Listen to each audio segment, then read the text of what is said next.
नमस्कार। Right, now the moment with us, our old friend, Advocate Sandeep Katke साहब. संदीप काटके साहब ऑफ द आम आदमी पार्टी. बहुत बड़ी वर्षा मेहनत करी गायकवाड़, आपने. संजय दीना पाटिल जी और यहाँ पे अनिल देसाई जी, अरविंद जी. सावंत जी, सभी को हमने जिताया। एक सीट बीजेपी ने बीजेपी और शिंदे गठ ने चोरी की, अमोल कीर्तिकर की। जी. तो वो भी सीट लगभग जीत गई थी। उनके 111 वोट जो है पोस्टल बैलेट वोट, वो इनएलिजिबल कर दिए। तो देखते हैं अभी सुप्रीम कोर्ट जा रहे हैं। पोस्टल बैलेट इनएलिजिबल कैसे होता है मुझे मालूम नहीं है. ये तो वही हो चंडीगढ़ वाला केस हो गया जो ना. होता है पेपर पे वोटिंग होता है। अगर पेपर पे आप जो साइन करते हो, मार्क करते हो, तो अगर वो थोड़ा सा इधर उधर हो जाएगा तो उसको वो इनवैलिड करते हैं। जैसे चंडीगढ़ में किया मेयर के इलेक्शन में. हाँ, बस वैसे ही जी. तो but all the same Maharashtra में सर बीजेपी मतलब क्या 23 सीटों के बाद अब 9 सीट पे. ये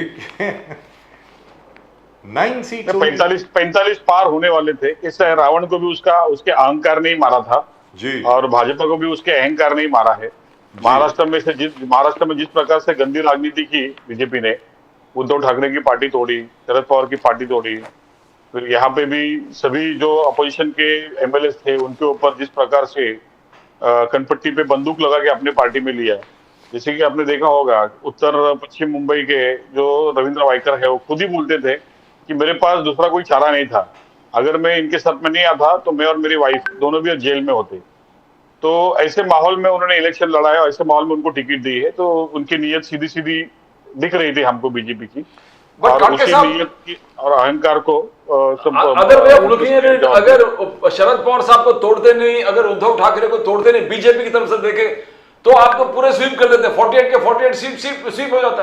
इतना करने के बाद शायद 17 पे पहुंचे उन लोग, नहीं करते तो 0 हो जाता। नहीं, आप नहीं मानते इसको? नहीं, बिल्कुल नहीं मानता, क्योंकि जिस प्रकार से सेंटिमेंट्स थे वोटर्स के महाविकास आघाड़ी की तरफ, तो महाविकास आघाड़ी को पूरी सिंपैथी वेव थी और सिंपैथेटिकली उनके वोट मिले हैं। तो अगर ऐसे नहीं होता तो मुझे ऐसा लगता है बीजेपी अगर थोड़ा वेट एंड वॉच करती, पेशेंस रखती और एकदम मॉरल तरीके से इलेक्शन लड़ती, तो मुझे लगता है कि उनका नतीजा कुछ और होता। प्राइम मिनिस्टर मोदी जी ने कहा कि the mandate is for the BJP and the NDA. उन्होंने कहा कि 2024 का मैंडेट क्लियर कट एक ही चीज है, NDA NDA NDA for development, for future of this country. तो how do you see this?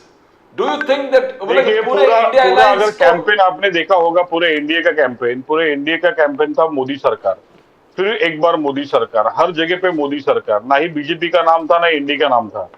पूरा जो कैंपेन था वो मोदी सरकार के बारे में था। और मुझे लगता है कि बीजेपी को 240 सीट मिली है, यानी बीजेपी की सरकार ये मोदी सरकार नहीं है, अभी एनडीए की सरकार है। तो मोदी को पूरे भारत की जनता ने नकारा है, और मोदी जो बोलते थे कि मोदी सरकार, उसको भारत की जनता ने नकारा है। और मोदी को चेक और बैलेंस रखने के लिए मोदी के साथ में 2 जोकर दिए हैं, चंद्रबाबू नायडू और अपने नीतीश कुमार। वो कार्ड के 2 जोकर है, एक किस तरफ जाएंगे और किस तरफ वो लगा कि उनका गेम बन जाएगा, वो आने वाले समय में हमको देखने मिलेगा। लेकिन ये बताएं सर संदीप काटके साहब, मैं तो बहुत उम्मीद लगा के बैठा था खुद, मैं तो दिल्ली वाला हूँ कि यार इस बार दिल्ली आम आदमी पार्टी के लिए वोट करेगी 7 सीटों में। अभी तक आज तक कभी आम आदमी पार्टी दिल्ली में एक भी सीट नहीं जीती है लोकसभा की। मुझे ये विश्वास था इस बार कि आज तक दिल्ली में दिल्ली वाले जो हैं वो लोकली अरविंद केजरीवाल के लिए वोट करते हैं, नेशनली मोदी जी के लिए। हमने सोचा कि इस बार तो आम आदमी पार्टी की 3 सीटें तो आएंगी 4 में से। ये क्या हुआ सर, एक भी सीट नहीं आई, ये कैसे हो गया? हम भी वही कयास लगे के बैठे थे जी कि दिल्ली की जनता जो है, जैसे कॉर्पोरेशन में एमसीडी इलेक्शन में अरविंद जी के साथ रही, स्टेट इलेक्शन में अरविंद जी के साथ रही, सेंट्रल इलेक्शन में भी अरविंद जी के साथ में रहेगी। लेकिन दिल्ली की जनता का मूड कुछ और था, तो इसके बारे में आत्मचिंतन हमारी पार्टी कर रही है और उसके कारण खोज रही है कि क्या रीजन था। एक रीजन तो तय था कि जिस प्रकार से मोदी जी ने कैंपेन किया था, जिस प्रकार से आम आदमी पार्टी को खत्म करने के लिए आम आदमी पार्टी के सभी नेताओं को जेल में डाला था, आम आदमी पार्टी के पूरे हाथ बांध दिए थे। तो इस माहौल में आम आदमी पार्टी का जो मतलब जिस प्रकार से कैंपेन होना था, जिस प्रकार से पूरी यंत्रणा, इलेक्शन की यंत्रणा यूज करनी थी, वो आम आदमी पार्टी करने में थोड़ा सा विफल रही। और मुझे वही कारण लगता है कि इस वजह से इलेक्शन मिसमैनेजमेंट और इलेक्शन में प्रॉपर जो मतलब जो रिसोर्सेस है उसका पूरा उपयोग जो है आम आदमी पार्टी नहीं कर पाई, अपने पूरे नेताओं का उपयोग आम आदमी पार्टी नहीं कर पाई, और उसी कारण की वजह से आम आदमी पार्टी को दिल्ली में अपयश मिला है, ऐसा मुझे लगता है। यहां तक के आपका ऑफिस भी सील कर दिया था कुछ दिनों तक, अंदर भी नहीं जा पा रहे थे ऑफिस? अभी भी हमारा ऑफिस सील ही है, और आज मतलब हमारे ऑफिस के ऊपर वही चल रहा है कि ऑफिस की जगह जो है वो हाई कोर्ट की है, जबकि उधर के एडमिनिस्ट्रेशन जो जनरल जेडीए जिसको बोलते हैं, वो एडमिनिस्ट्रेशन कह रहा है कि आम आदमी पार्टी को दूसरी जगह दो। अभी तक दूसरी जगह दे नहीं रहे हैं, और आम आदमी पार्टी का जो ऑफिशियल ऑफिस था वो ऑफिस के ऊपर से भी हमको काम करने को नहीं मिल रहा है। तो इस प्रकार की कंडीशन में आम आदमी पार्टी ने दिल्ली में इलेक्शन लड़ा है। जी, और पंजाब में आपकी 3 सीटें आई। यस, पंजाब में तो कांग्रेस और आम आदमी पार्टी दोनों अलग अलग से लड़ रही थी, क्योंकि हमारा सिर्फ इतना इंटेंशन था, या तो कांग्रेस जीते या आम आदमी पार्टी जीते, एनडीए नहीं जीतना चाहिए, और उसमें हम सफल रहे। But you know have they reject, BJP का कहना है दैट इन स्पाइट ऑफ आम आदमी पार्टी, पानी फ्री, बिजली फ्री, पब्लिक जो है ना बेस्ट ऑफ स्कूल्स के वादे और बेस्ट मोहल्ला क्लिनिक्स के वादे, ना ये सब होने के बावजूद, एम्प्लॉयमेंट क्रिएट करने के वादे, in spite of that promises आपको वोट नहीं मिला दोनों जगह, जहां आपके एकदम जबरदस्त होल्ड है। तो व्हाट डज इट सिग्निफाई? एक तो ठीक है आपने कहा कि हमारा प्रयास कम रहा, बट लोग तो जानते हैं कि आपने डिलीवर किया। ये पूरे जो गरीब कल्याण स्कीम्स तो एक्चुअली आपके योजनाएं हैं जो अलग अलग पार्टी ने लेके, मगर आप ही उस योजनाओं को कैसे वो मानने से इनकार कर दिया वोटर्स ने? No, what is apart from poor management of elections, what do you think why people rejected इतने अच्छे स्कीम्स आपका? हाँ, नहीं, वोटर्स ने रिजेक्ट किया ऐसे मैं नहीं मानूंगा, क्योंकि ये देश का इलेक्शन था, सेंट्रल इलेक्शन था, और मुझे ऐसा लगता है कि दिल्ली की जनता की कुछ अपेक्षाएं बीजेपी की तरफ से या मोदी गवर्नमेंट की तरफ से होगी, और उसी अपेक्षाओं को नजर रखते हुए दिल्ली की जनता ने मोदी जी को वोट किया है। बाकी आम आदमी पार्टी के माध्यम से जो भी सुविधाएं दिल्ली वालों को मिली है, जो भी सुविधा मिल रही है, उसमें आम आदमी पार्टी के साथ में दिल्ली की जनता है। लेकिन जैसे मैंने कहा कि दिल्ली में जिस प्रकार से इलेक्शन का हमारे पास में सभी चीजों का जो शॉर्टेज था, यानी हमारे नेता जेल में थे, अरविंद जी कुछ दिन के लिए बाहर आए, अरविंद जी ने पूरी कोशिश की, अरविंद जी दिल्ली के बाहर पूरे देश में घूमे, देश में जाके उन्होंने मोदी जी के खिलाफ में पूरा माहौल बनाया, और उसी माहौल के चलते, क्योंकि आम आदमी पार्टी जो है इंडिया गठबंधन में आई थी, वो खुद की सीटें जीतने के लिए नहीं, मोदी के अगेंस्ट में आई थी, और मुझे लगता है कि उस एजेंडे में आम आदमी पार्टी सफल रही है। जी, राहुल गांधी जी ने जो जॉइंट पार्लियामेंट्री कमेटी अपॉइंट करने का कहा, inquiry against the stock market scam, 30 lakh crore, बोले कि किस प्रकार से ऊपर उठानी, blames the prime minister Amit Shah and Nirmala Sitharaman for influencing the markets. तो आप इसको कैसे देखते हो? इतना ह्यूज स्कैम, एक दिन में इतना चढ़ाव और दूसरे दिन में इतना उतराव, तो क्या आपको लग रहा है कि prime minister if he is not involve should have an independent JPC inquiry? Yes, जरूर, क्योंकि स्टॉक मार्केट के जो दो तीन दिन के मूवमेंट अगर आपने देखे होंगे, तो मोदी जी मतलब 13 मई को अमित शाह जी ने कहा कि 4 तारीख को स्टॉक मार्केट जो है वो फुल फायर में होगा। उसके बाद मोदी जी ने कहा कि अगर यही सही समय है स्टॉक मार्केट निवेश करने का। उसके बाद में फेक एग्जिट पोल आए, फेक एग्जिट पोल में मोदी जी को सीटें बताई 350 से लेकर 400 पार 411 तक की एग्जिट पोल में सीटें बताई। तो उससे एक ऐसा माहौल बना दिया मोदी और अमित शाह ने कि आने वाले समय में मोदी जी ही 400 पार सीटें लेके आने वाले हैं, और भारत को एक स्ट्रांग और एक अच्छी सरकार देने वाले हैं। इस प्रकार का एक माहौल तैयार किया, इस प्रकार का एक नैरेटिव तैयार किया, और इस नैरेटिव के चलते जैसे एग्जिट पोल के बाद में मंडे को मार्केट खुला, तो मार्केट 3-3.5% अप चले गया, और बाद में जब रिजल्ट आया, तो क्योंकि बीजेपी का इंटरनल सर्वे उनको पता था, बीजेपी को पता था कि उनको 220 से लेकर 240 के बीच में सीटें आएगी, ये सिर्फ बीजेपी को पता था। लेकिन बीजेपी ने अपने सभी गोदी मीडिया को यूज करके पूरे ये फेक नैरेटिव जो है पूरे देश में डाले। उनके जितने दोस्त है, अदानी है, उनके स्टॉक अगर आपने देखे होंगे 10-10%, 15-15% अदानी के स्टॉक उस दिन अप थे, और ये पूरे जो इसमें जो खरीदारी हुई, तो पहले एफआईआई ने खरीदा, उसके बाद में एफआईआई ने बेचा, और उसके बाद में जो रिटेल इन्वेस्टर थे वैसे रहे, और बाद में मार्केट गिर गया। तो जो रिटेल इन्वेस्टर है उनके निवेश का 30 लाख करोड़ का ये बहुत बड़ा स्कैम जो है पूरे देश में हुआ है, और मैं समझता हूँ इसकी पूरी जिम्मेदारी जो है वो अमित शाह और मोदी जी की है। इसके लिए राहुल जी ने कॉन्फ्रेंस करके जो कहा कि इसके ऊपर एक जांच होनी चाहिए, ज्वाइंट पार्लियामेंट्री कमेटी की तरफ, संसदीय कमेटी की तरफ से जांच होनी चाहिए, वो एकदम सही है, क्योंकि 30 लाख करोड़ जो है वो देश की जो आम जनता है, जो रिटेल इन्वेस्टर है, उनको चूना लगा दिया है उन्होंने। बार कांग्रेस बार एक सेकंड प्रदीप जी, इसी विषय के ऊपर जो अभी भारतीय जनता पार्टी के जो प्रवक्ता हमारे साथ थे और अलग लोग भी जो हैं, वो ये कह रहे हैं भाई ये 30 लाख करोड़ जो है वो नोशनल वैल्यू है, वो असली थोड़ी है, वो तो नोशनल वैल्यू है, इसमें असली को ट्रांसफर थोड़ी हुआ है पैसा। नहीं, नोशनल वैल्यू कैसे होगा? स्टॉक मार्केट में जो भी फ्लक्चुएशन होता है वो नोशनल नहीं होता है, वो कैश ट्रांजैक्शन होता है। इसमें फ्यूचर ऑप्शन भी होता है, उसमें पैसे लगते हैं। अगर आप फ्यूचर का लॉट भी खरीदते हो या सेल करते हो, उसके ऊपर आपको मार्जिन मनी लगता है। अगर आप लॉस होते हो तो जी। आपके अकाउंट से पैसे कटते हैं। तो ये Correct. नोशनल वैल्यू नहीं है, एक्चुअल वैल्यू है। और इसमें कहने का मतलब जो ये पैसा हुआ, है, एक दिन में 30 लाख करोड़ का जो नुकसान हुआ है वो नोशनल नहीं है, वो एक्चुअल है। कहने का मतलब ये हुआ कि जिस प्रकार 2013 में 2014 में भारतीय जनता पार्टी ने तथाकथित तौर पे जो 2G स्कैम था, असल में था कि नहीं मुझे मालूम नहीं है, क्योंकि सब लोग तो बरी हो गए, एक्विट हो गए, एक्विट हो गए, सुप्रीम कोर्ट ने सबको एक्विट दे दिया। हाईकोर्ट के अंदर चलिए अपील चल रही है, और उसके बाद जो सुप्रीम कोर्ट ने उसकी ऑक्शन करी वो 20,000 करोड़ से कम पैसा आया, उसमें 1,73 करोड़ का 1,73,000 करोड़ का वो नोशनल वैल्यू था। लेकिन उस वक्त बीजेपी नोशनल वैल्यू नहीं बोल रही थी, उस वक्त ऐसे बोल रही थी कि जैसे 1,73,000 करोड़ ये पूरे यूपीए के लोग जो हैं उन्होंने अपनी जेब में डाल दिया संदीप पाठ के साथ। नहीं, सही बात है। बीजेपी मतलब कैसे उल्टा चोर कोतवाल को डांटे करते हैं, वो गलत काम भी करते हैं, तो मोदी के भक्तों को और मोदी के फॉलोअर्स को लगता है कि वो सही तरीके से कर रहे हैं। जिस प्रकार से आपने देखा होगा अयोध्या में, मतलब मोदी भक्त जो है वो जिसने प्रभु राम को लाया, हम उसको लाएंगे, इस प्रकार का नैरेटिव सेट करने के पीछे लगे थे। लेकिन जहां पे प्रभु राम जी विराज हुए अयोध्या में, वो अयोध्या सीट जो है वो बीजेपी जीत नहीं पाई, क्योंकि वहां पे राम भक्त रहते हैं, अंध भक्त नहीं होते हैं। तो जितने अंध भक्त है ये मोदी जी की भक्ति में और अमित शाह जी की भक्ति में इतने लीन है कि उनको जो भी चीजें वो करते हैं उनको लगता है कि वो मास्टर स्ट्रोक है। तो अभी तो उनको गद्दार बोल रहे हैं सर, अयोध्या के हिंदुओं को गद्दार बोल रहे हैं।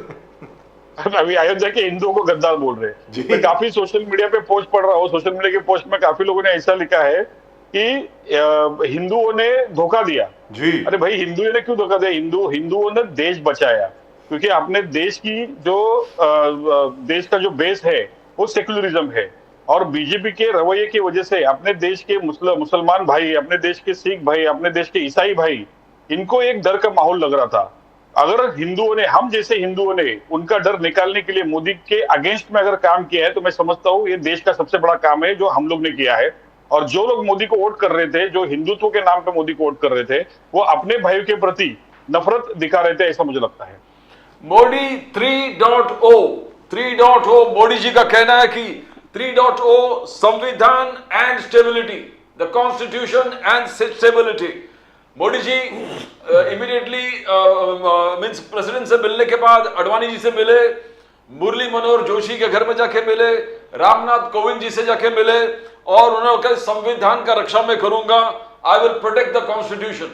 बार बार आप लोग का आरोप था कि मोदी साहब लोकतंत्र को खत्म कर देंगे, कॉन्स्टिट्यूशन संविधान को खत्म कर देंगे। पर मोदी जी आज वो संविधान का कॉपी जो राहुल गांधी जी की कॉपी से बड़ा है, अपने हाथों में पकड़कर शपथ लिया। 3.0 is to protect the constitution and for stability of the country.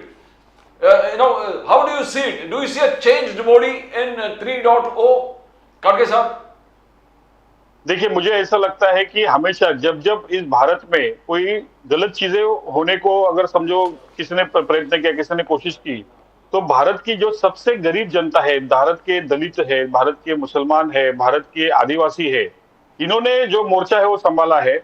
और उन्होंने इस तरह से मैंडेट मोदी जी को दिया है कि मोदी जी मजबूर हो गए कि भाई मैं संविधान चेंज नहीं करूंगा, मैं संविधान की रिस्पेक्ट करूंगा। ये जो काम है, ये अगर मोदी जी पिछले 5 साल करते तो मुझे नहीं लगता कि मोदी जी के ऊपर यह नौबत आती। मोदी जी ने हमेशा से, मतलब जो जितने भी काम बीजेपी के कार्यकाल में हुए हैं वो संविधान के खिलाफ हुए हैं। आपने देखा होगा दिल्ली में जिस प्रकार से स्टेट गवर्नमेंट का जो पावर्स है वो छीना गया, जिस प्रकार से सुप्रीम कोर्ट के माध्यम से, जिस प्रकार से इलेक्शन कमीशन के माध्यम से अपोजिशन पार्टियों को प्रताड़ित किया गया, जिस प्रकार से अपोजिशन पार्टी के नेताओं को झूठे आरोप के अंदर जेल के अंदर डाला गया, मैं समझता हूँ ये पूरा संविधान की हत्या ही है। हमारे संविधान में लिखा है कि भारत का इलेक्शन जो है वो कभी भी सांप्रदायिक, कभी भी रिलीजन के ऊपर नहीं होना चाहिए। लेकिन मोदी जी ने ये पूरा इलेक्शन जो है वो रिलीजन के ऊपर किया, पूरे हिंदुत्व के ऊपर किया, राम के नाम पे वोट मांगे। तो मैं समझता हूँ ये संविधान की हत्या नहीं तो क्या है। लेकिन आज जब मोदी जी को लोगों ने मैंडेट दिया कि भाई आप जो मोदी सरकार की जो बात करते हैं वो हमें नहीं चाहिए, हमें मिलीजुली सरकार चाहिए। अगर आपको काम करना है तो आपको कंट्रोल में रह के काम करना है। और मैं समझता हूँ कि ऊपर वाला बड़ा मेहरबान है कि उसने मोदी जी को 2 पार्टनर दिए, चंद्रबाबू नायडू और ये अपने पलटू पलटू चाचा। तो रोज रात को जब मोदी जी सोएंगे तो सुबह उठते समय मोदी जी की आंख खुलेगी तो पहले वो चेक करेंगे कि सब लोग मेरे साथ में है कि नहीं है। इस प्रकार का मैंडेट जो है भारत की जनता ने मोदी जी को दिया है। और मुझे लगता है कि आने वाले 5 साल मोदी जी को सिर्फ भारत के लोगों के लिए काम करना होगा। अगर वो उनके दोस्तों के लिए काम करेंगे, उनके जो नजदीकी लोग हैं उनके लिए काम करेंगे, तो उनके साथ में जो हमेशा मोदी जी कहते थे दूसरे पार्टियों को कि ये तिगाड़ी सरकार है, तिगाड़ी सरकार है। तो अभी मोदी जी की जो सरकार है वो तिगाड़ी सरकार है। मोदी जी के साथ में 2 जो अभी पार्टनर नए जुड़े हैं उनके साथ में भी मोदी जी ने और अमित शाह ने क्या क्या किया ये भी इतिहास है। और उनको भी पता है कि किस प्रकार से चंद्रबाबू नायडू के साथ में बीजेपी ने क्या किया है और जिस प्रकार से नीतीश कुमार को फोर्सिबली क्या क्या चीजें बीजेपी ने और मोदी जी ने करवाई है वो सब उनके दिमाग में है। और मैं तो अभी मीडिया में भी देख रहा था कि इनकी पहली डिमांड है कि होम मिनिस्ट्री जो है अमित शाह को नहीं देनी चाहिए। तो इस प्रकार का सरकार जो है वो मोदी जी अभी स्थापन करने वाले हैं। और जिस प्रकार से मोदी जी डींगे मारते थे मोदी सरकार की 400 पार की, और भारत की जनता ने, भारत की गरीब जनता ने, आम जनता ने मोदी जी को अपनी औकात दिखा दिया, ऐसा मुझे लगता है। विपक्ष, मोदी जी का कहना है विपक्ष के बारे में कहा उन्होंने आज भाषण में, विपक्ष के बारे में लगा मैं चाहता हूं कि विपक्ष राष्ट्रहित की नीयत से सदन में आएगा और सदन में जो चर्चा में उन लोग सहभागी रहेंगे। राष्ट्रहित की नीयत अपेक्षा करते हैं मोदी जी विपक्ष से। एक तो उन्होंने कहा संविधान, हमारा मान, हमारा पहचान संविधान। और आपको लग रहा 5 साल आने वाला फुल ऑफ कॉम्प्रोमाइजेस होगा? जो आप पहले कहते थे totalitarian, dictatorial, autocratic tendencies of prime minister Modi, क्या वो सब जाके एक कॉम्प्रोमाइज तरीके से मोदी जी जो आप बोल रहे हैं अभी, बिकॉज यूनिफॉर्म सिविल कोड है, जाति जनगणना है, अग्निपथ है, ये सब को क्या देखते हो? जब ये सब क्रूशियल इश्यूज में क्या होगा मोदी जी के रवैया? देखिए, मोदी जी दिल पे पत्थर रख के आने वाले समय में शपथ लेने वाले हैं। और मुझे नहीं लगता कि मोदी जी अपना पूरा 5 साल का कार्यकाल जो है पूरा करेंगे। और मुझे नहीं लगता कि ये उनके जो अभी तथाकथित पार्टनर्स है चंद्रबाबू नायडू, नीतीश कुमार, ये दोनों मोदी जी को पूरा 5 साल का कार्यकाल उनको खुशी से पूरा करने देंगे। क्योंकि जिस प्रकार से मोदी जी ने सभी को लताड़ा है, सभी को प्रताड़ित किया है। और आपने देखा होगा मोदी जी अभी विपक्ष की बात करते हैं, लेकिन 104 एमपी को जब लोकसभा से इन्होंने सस्पेंड किया था, पूरे विपक्ष को इन्होंने सस्पेंड किया था, लेकिन आज वो 104 नहीं, आज 232 लोग हैं। तो मुझे लगता है कि पार्लियामेंट में मोदी जी अगर कुछ भी चीज करना चाहेंगे तो 232 लोगों की आवाज जो है वो भारत के जनता की तरफ से आज पार्लियामेंट में है। नए संसद भवन में मोदी जी को ऐसा लगता था कि 400 पार सीटें होकर नए संसद में पूरे उनके ही लोग बैठेंगे, लेकिन भारत की जनता ने, भारत की गरीब जनता ने, आम जनता ने मोदी जी को अपना जो है उनका दिखा दिया है कि भाई तुमको अगर राज करना है तो तुमको बैलेंस में राज करना होगा, तुमको सिर्फ देश के लिए राज करना होगा। अगर तो आपके पार्टी के लिए, आपके मित्रों के लिए और आपके खुद के लिए अगर राज करना चाहोगे तो भारत की जनता आपको गद्दी पे बैठने नहीं देगी। संदीप पाटके साहब, इस वक्त सत्येंद्र जैन साहब, मनीष सिसोदिया साहब और अरविंद केजरीवाल साहब तीनों जेल में। सुनने में ये भी आ रहा है कि हो सकता है कि आतिशी जी के भी खिलाफ कोई एक्शन हो, राघव छड्डा साहब के भी कोई खिलाफ कोई एक्शन हो। मुझे मालूम नहीं अब होगा या नहीं होगा, लेकिन ये रिजल्ट आने के पहले तो ये बातचीत चल रही थी। तो आपको क्या लगता है सर कि अभी भी क्या ऐसा कुछ ये करेंगे कि इन सब लोगों को भी उठा करके जेल में डालने वाले? देखिए, मैं हमेशा से आपके माध्यम से हमेशा से बताते आया हूं कि बीजेपी और मोदी जी, इनका सबसे बड़ा डर अगर कोई है वो अरविंद केजरीवाल है जी। क्योंकि अरविंद केजरीवाल ही मोदी जी को और बीजेपी को रिप्लेसमेंट देने वाले हैं। इसके लिए आम आदमी पार्टी को अरविंद केजरीवाल को उनके सभी जो साथीदार है, उनके जितने भी एसोसिएट है, सबको किस प्रकार से खत्म करना चाहिए वो पूरा प्लान जो शुरुआत से बीजेपी करते आई है, अमित शाह करते आए, मोदी जी करते आए हैं। और उसी प्लान का हिस्सा था कि आने वाले समय में वो बोलते थे कि आतिशी को भी जेल में भेजेंगे, सौरभ भारद्वाज को भी जेल में भेजेंगे, सभी को जेल में भेज देंगे। अरविंद केजरीवाल ने खुलेआम मंच से उनको चैलेंज दिया है कि आप हमारे सभी नेताओं को भी अगर जेल में डालोगे तो भी आम आदमी पार्टी झुकने वाली नहीं है। लेकिन अब माहौल बदल चुका है। मोदी जी की जो डिक्टेटरशिप थी उसको अभी लगाम लग चुका है, क्योंकि मोदी जी अभी खुद जो है पूर्ण बहुमत में नहीं है, क्योंकि बीजेपी के पास सिर्फ 240 सीटें हैं।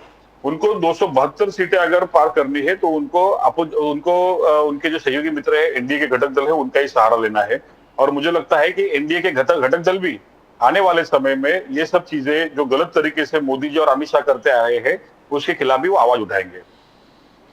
आपको लगता है कि केजरीवाल साहब बहुत जल्द बाहर आ जाएंगे? यस, मुझे पूरा भरोसा है, न्याय यंत्रणा पे पूरा भरोसा है। और अभी तो बहुत अच्छी तरह से पता है, क्योंकि जो नैरेटिव बीजेपी को सेट करना था, और बीजेपी उसी टाइम पे वो नैरेटिव सेट कर पाती, उसी टाइम पे कर पाती जब बीजेपी की सीटें जो है वो 350 या 400 पार होती। लेकिन अभी बीजेपी खुद जो है वो एज पे है, और उनको उनके दो साथीदारों ने अगर धक्का दिया तो बीजेपी की पूरी सरकार जो गिर जाएगी। इसके लिए भी बीजेपी किसी भी प्रकार का षड्यंत्र नहीं करेगी, और बीजेपी जो है वो सभी के साथ में मित्रता पूर्वक और पूरे बैलेंस में राजनीति करेगी, ऐसा मुझे लगता है। Thank you so much, sir. I hope that happens, and I hope it happens very, very quickly. It is not nice to see the Chief Minister of the state in jail, or for that matter, a man who has done so much for education in the entire city of Delhi, or for that matter, a man who has done so much for health. I am talking, of course, of Satyendra Jain, Manish Sisodia, and Arvind Kejriwal. I hope all of them come out soon. Thank you so much, sir. Sandeep Thank you very much. and congratulations to you. All the hard work that you put in Mumbai has really and truly borne fruit.